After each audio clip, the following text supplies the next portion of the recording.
Hi everyone, welcome back to my channel, which is Chris Ink Friendly.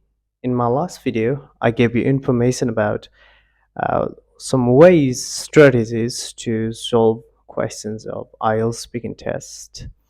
In today's video, I'm going to talk about one particular question type, which is yes, no, not given in the reading section of the test. So let's get started.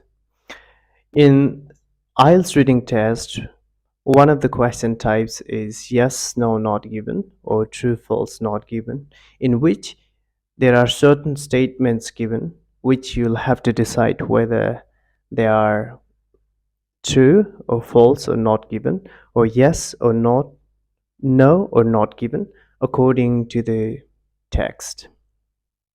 I chose this particular question type, that's because most test takers find this question confusing. And some of my students who attend my regular physical class of IELTS requested me to post a video on this particular topic. So I'm making this video for you. Hope you enjoyed this video. So firstly, what happens is the questions of yes, no, not given, or true, false, not given always follow the passage order, which means if the answer to question number 1 is located in paragraph C, the answers to the rest of the questions always follow uh, paragraph C. They do not come before paragraph C, they come afterward.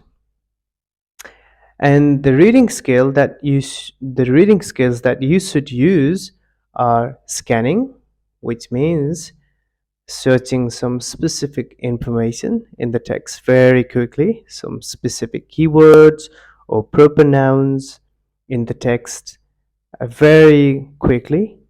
And the next reading skill that you use is reading for detail, reading certain part of the text carefully.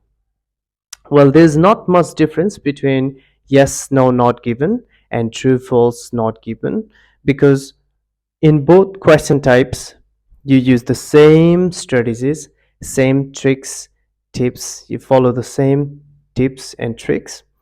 The only difference being between yes, no, not given and true, false, not given is that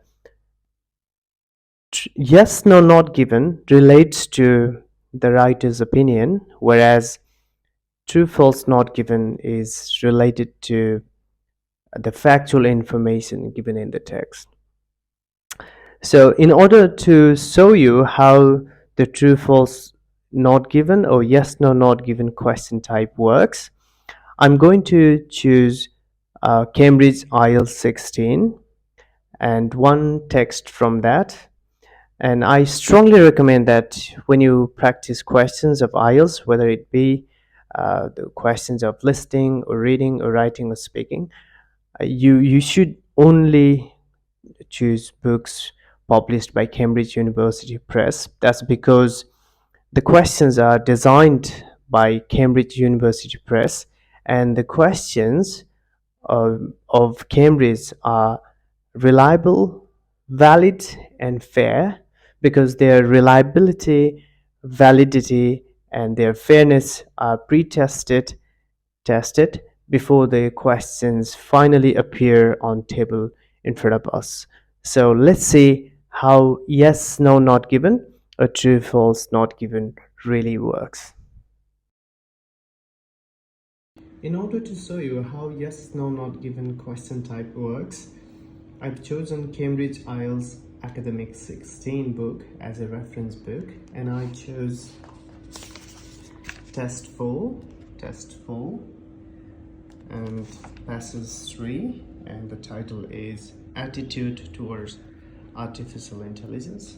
So the title tells me that this text is going to be about artificial intelligence, AI, and people's opinions about artificial intelligence. Let's read the first few lines to know about what the rest of the text is about. Artificial intelligence AI can already predict the future.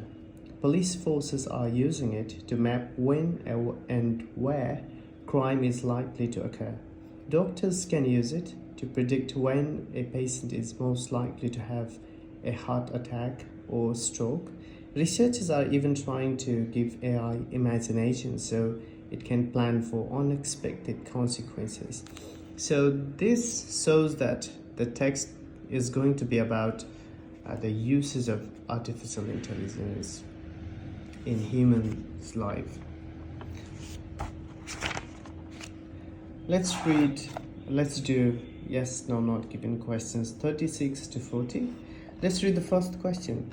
Subjective depictions of AI in science fiction make people change their opinions about automation.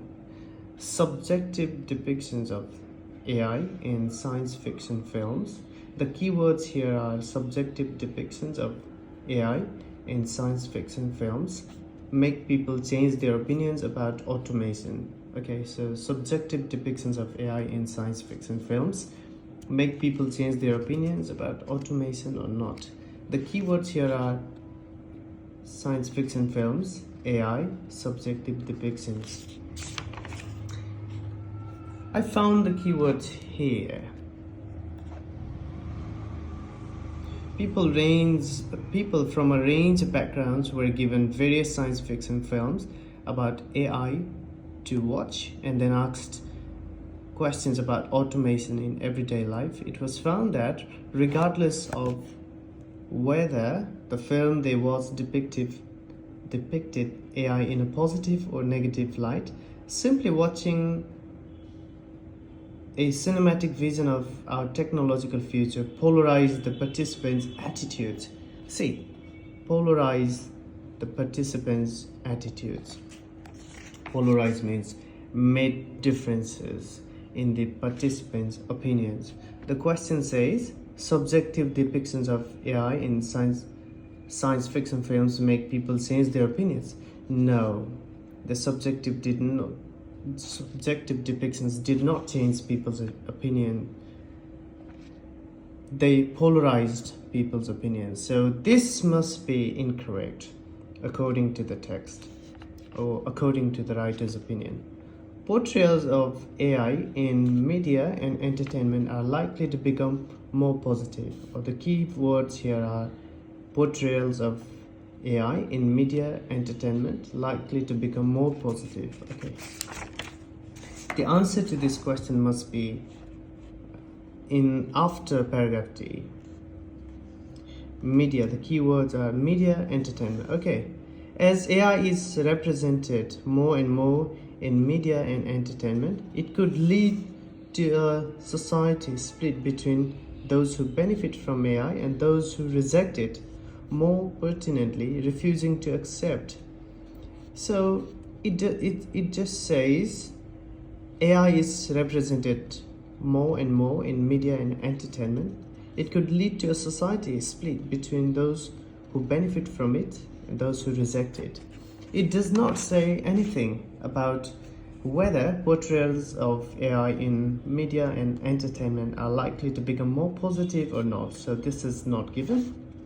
Next, rejection of the possibilities of AI may have a negative effect on people's lives. Okay, rejection of possibilities of AI may have a negative effect on people's lives. Yes.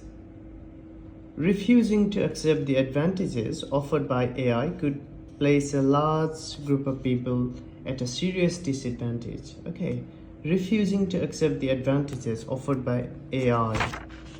The synonyms: rejection of the possibilities. Refusing, in the text there is refusing to accept. Rejection of the possibilities may have negative effect on people's life. Instead of negative effects, we can see here a large group of people at a serious disadvantage. So this is correct. So the answer to 38 is yes. Familiarity with AI has very little impact on people's attitudes to the technology. Okay, familiarity with AI has very little effect on people's attitudes to the technology. Okay. Can you see here? Yes, simply having previous experience, which means similar to familiarity with AI can significantly improve people's opinions about the technology. It says has very little impact on people's attitude to the technology, but it says simply having previous experience with AI can significantly improve people's opinions about the technology. It says significantly improve, but the question says has very little impact on people's attitude. So this must be incorrect according to the writer's opinion. AI applications which users are able to modify are more likely to gain consumer approval. Okay.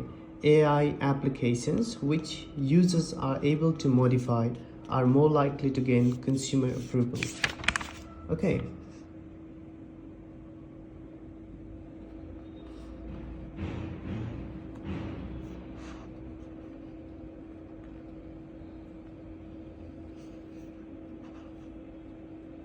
Okay, can you see here?